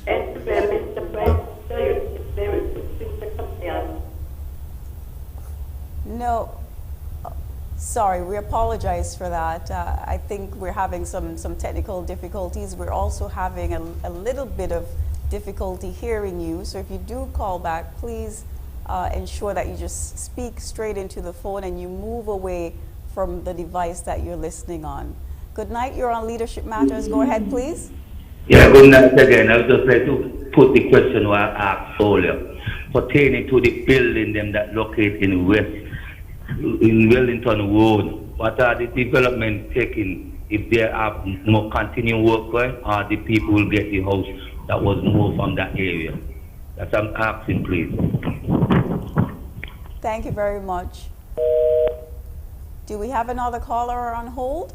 Good evening. Good evening. Go ahead, please. Good evening, Mr. PM. I'd like to get some clarification on this matter, please. I was paid the $1,000 for the first month. I was laid off from my job, and when I went the second time to ask about the continuation of the money, they said that it was a mistake and we have to pay back the money. I don't understand what's going on. Could you please put some light on that for me, please? Thank you. Thank you very much. Good night. You're on. Okay, we don't have any more calls. I'm sorry about that. Okay. With respect to the caller who asks about the Wellington Road houses, clearly those houses will be made available. My understanding is that the interview process is ongoing. Once that is completed, a date will be announced for the distribution of the homes. I want to thank, I believe that was Alice who called, commending me and my election as chairman of the Monetary Council. And so I want to thank her for her good wishes and ongoing support. The caller who called regarding some apparent discrepancy, I do not sure on whose end, with respect to the $1,000 which she received and then received no further payment, but some negative news. I would advise her to call 661-1136, 661-1136. Give your name, where you work, some more particulars, and I will take up that matter, or have my office take up that matter with the Director of Social Security. We would want everyone who is entitled to have an opportunity, of course, to receive the monies that are due them. And of course, if you're not entitled, we could not enforce your particular claim. So we will want to have a bit more information, and in that regard, caller, if you would care to call 661-1136, then we can make that information available. I have just received a statement from the Minister of Education, the Honorable John L. Powell, and I shall read it now, since this question came a bit earlier. I want to thank Minister John L. Powell, elected member for St. Christopher II, for responding by providing this information to us. The statement reads, in light of the impending weather that will impact the Federation of St. Kitts and Nevis, the Ministry of Education has been in discussion with CXC in relation to the administration of the CAPE and CSEC examinations, which are scheduled for Wednesday, the 29th of July, 2020, that is tomorrow. CXC has advised that the Ministry of Education is to be guided by the national response, since safety is a priority. In light of the storm, the National Emergency Management Agency has declared that only essential workers are to report tomorrow, Wednesday, the 29th of July, 2020. As a result, the CAPE examinations in the following subjects: Pure Mathematics, Unit 1, French, Unit 1, Biology, Unit 1, Economics, Unit 1, and the CSEC examinations in English B and Caribbean History will not be written as scheduled. Candidates are advised that CXC will decide how the cancellation of these papers will be treated. Examinations set for Thursday, the 30th of July, 2020, will be written as scheduled unless stated otherwise. Candidates are asked to be guided accordingly. Given the importance of this matter, I would want to reread the statement, but the essence of it is that the examinations at CSEC level, that is the traditional fifth form, and the CAPE level, CFBC level examinations are basically postponed from tomorrow. That is, they will not happen tomorrow, and CXC will determine how and when those examinations will be conducted.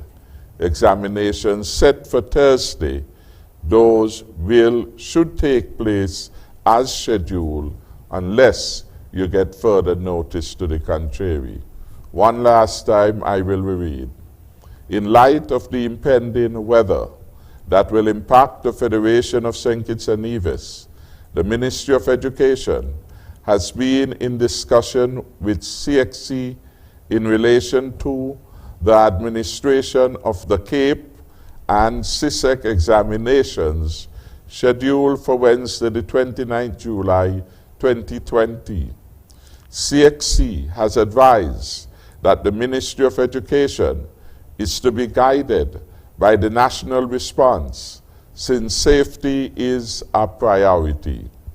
In light of the storm, the National Emergency Management Agency has advised the government, or they have advised me, and I have declared tonight that only essential workers are to report to work tomorrow.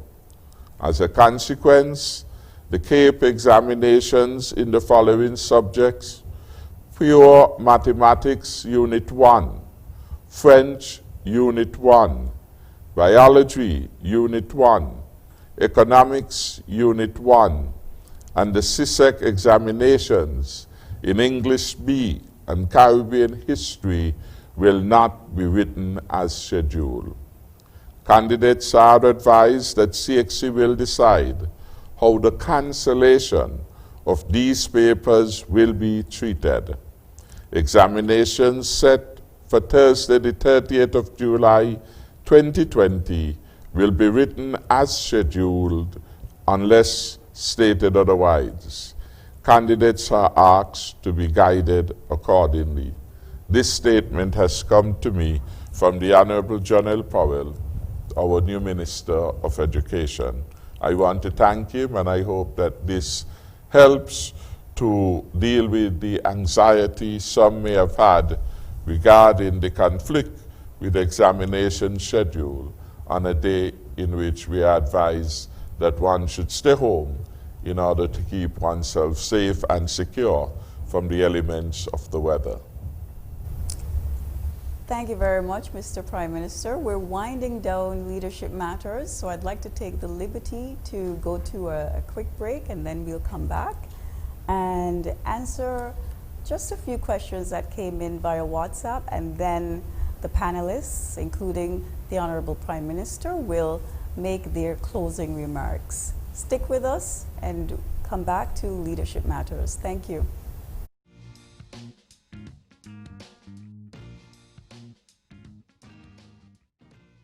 Everybody beware, and you better prepare. Disaster can happen anytime, anywhere. During the hurricane season, you will be exposed to the dangers of not only hurricanes, but also tropical storms, tropical depressions, or rain-laden tropical waves. Tropical depressions can cause as much damage and death as hurricanes or tropical storms. They can bring rain, lots of rain, which can cause severe flooding, landslides, and mudslides. Be prepared this hurricane season. Protect yourself, your family, and your property from the dangers of hurricanes, tropical storms, and tropical depressions. A message from NEMA. You better prepare. Disaster can happen anytime, anywhere.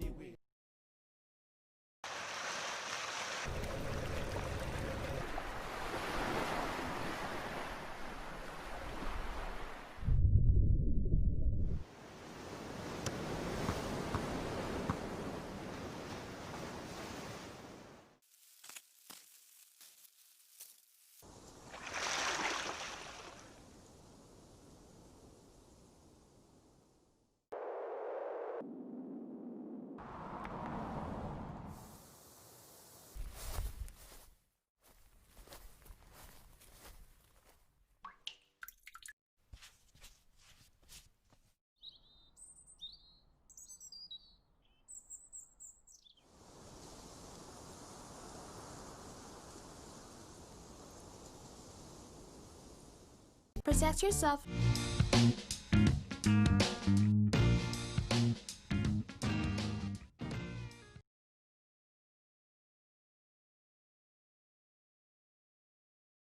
We are almost at the end of the program.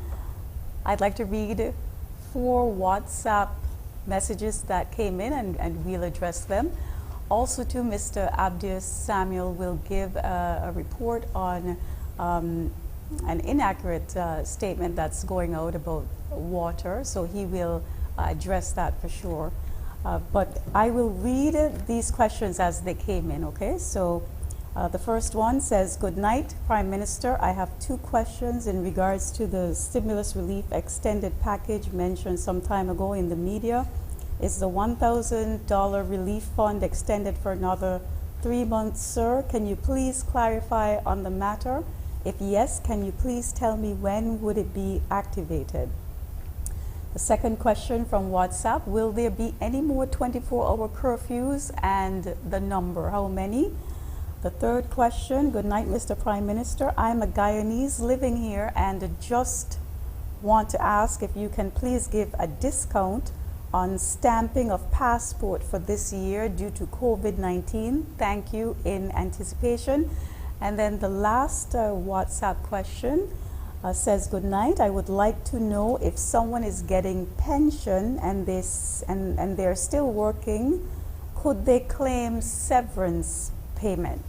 Okay, so we will have the Labor Commissioner address that last question. In respect to that question, you can be a pensioner and employed in someone's establishment once you are working and the employer is paying the respective contribution on your behalf in respect to severance payment, you would indeed qualify. Thank you very much. We'll go to Mr. Abdias Samuel. Thank you, Balancio. Regarding the 24-hour curfews, at present the current emergency powers regulations have a partial curfew from the hours of midnight to 5 o'clock in the morning, and that is what we are going to continue to use during this time. There will be no full lockdown unless it's being deemed necessary and approved by the appropriate government authorities. So we will continue with our curfews from midnight to 5 a.m. Also, there has been an erroneous message that has been going around regarding water being shut off from midnight to night. That statement is completely false. The Water Department has advised that they have not issued such statement, and any official statement will come through official media forms. So please be guided by that information that no shut off of any water system will be done from midnight tonight. Thank you. Thank you very much. I'll ask the Honorable Prime Minister to address the couple of WhatsApp questions, and then we'll go into the closing statements by the panelists. I would just want to say, with respect to the question whether the $1,000 per month stimulus package will be extended for 3 months, a decision has not yet been arrived at. As soon as a firm decision has been made, we will make a statement. I will remind the public that the stimulus package of the $1,000 per month was being paid by the Board of Directors of Social Security, and the original arrangement was that it will be for a 3-month period in the first instance. That 3-month period would have ended in June. The computations that were made then was that the stimulus, that element of the stimulus package, would cost about $15 million. I am advised that so far the fund has had to pay over $22 million. So it has exceeded the estimate that we had catered for. And that was because we attempted to be generous to many people. There was a live and important debate being conducted on public media regarding whether or not persons who did not contribute to the Social Security, for example, taxi drivers, the braiders, those who work and do several engagements in terms of self-employment, should they be able to benefit, having made the decision not to contribute to the scheme. The government determined that it was a pandemic, that all people were being affected, and that we should be at our compassionate best. And in that regard, that led to a larger number of persons benefiting from the scheme than had previously been envisaged. And so we're looking that particular mode and other modes with a view to making a judgment call.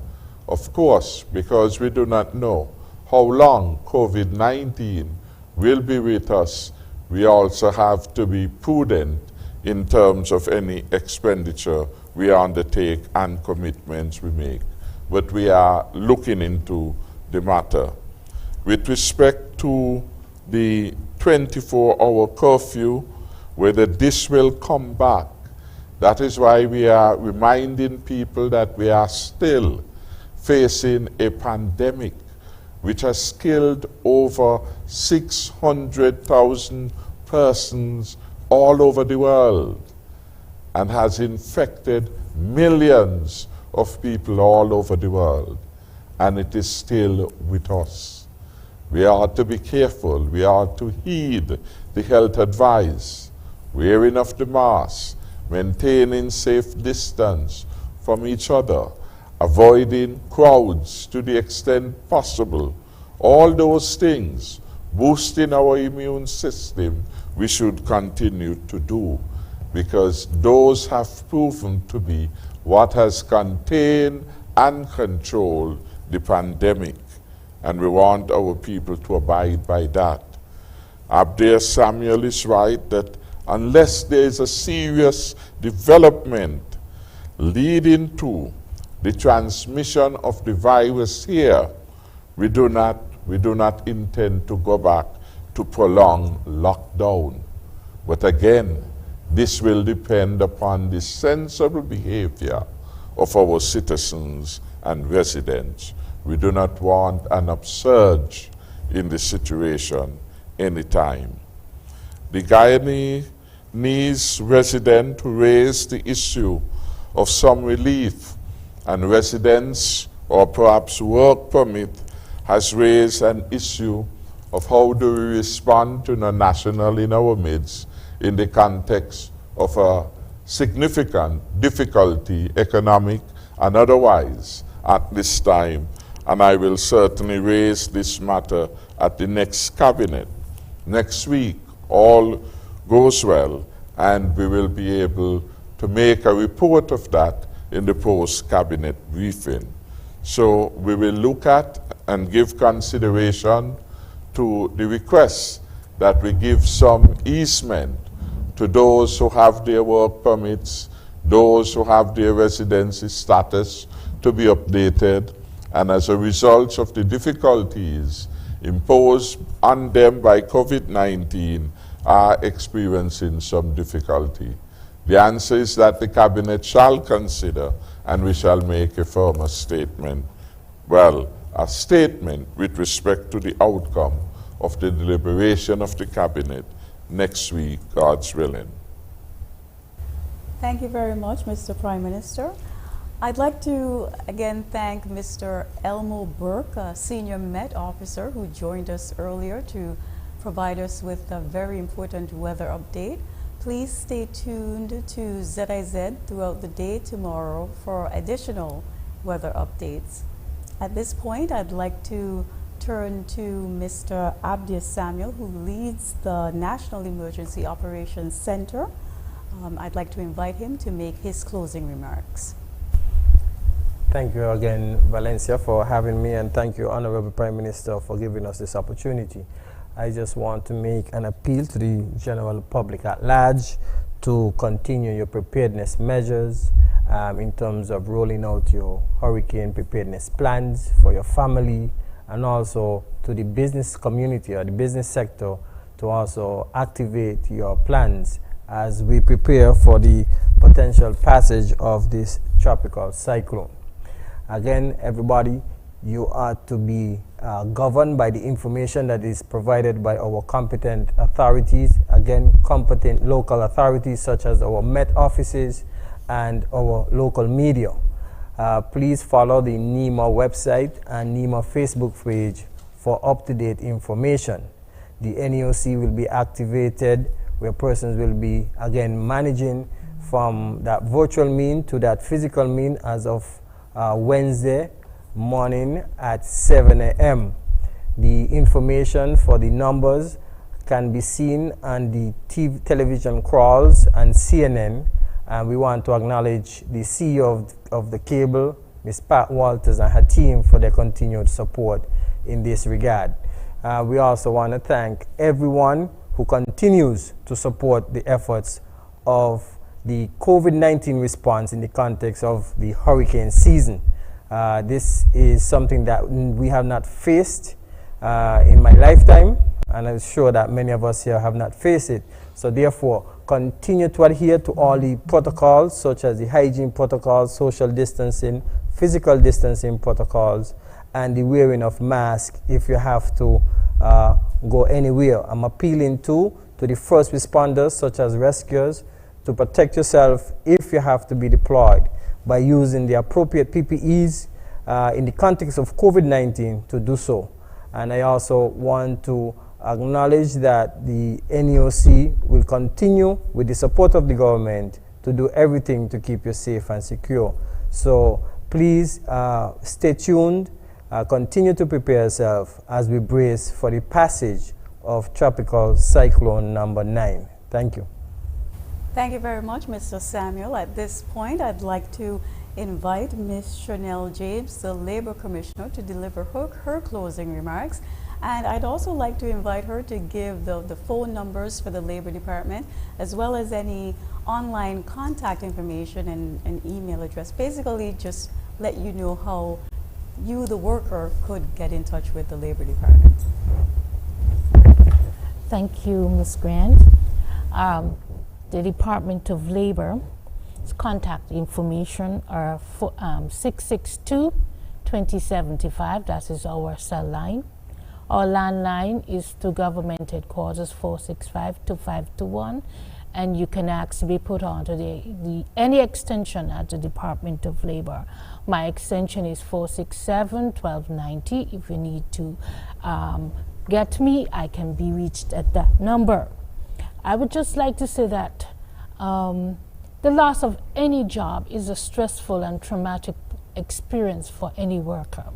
And we at the Department of Labor recognize this. And so we will work with that particular worker or workers to ensure that whatever benefit that is due to you under the law will be done with a timely and processed matter. However, if there are difficulties, the workers at the Department of Labor will call you to ensure that whatever the situation may be or the difficulty arising from that particular claim, that we can work towards having it processed and that you can have the necessary funds that will help you to tie you over. As well as our Department of Labor employment staff is here to assist you. If you are in need of a job, you can call to the Department of Labor and we can assist you where possible.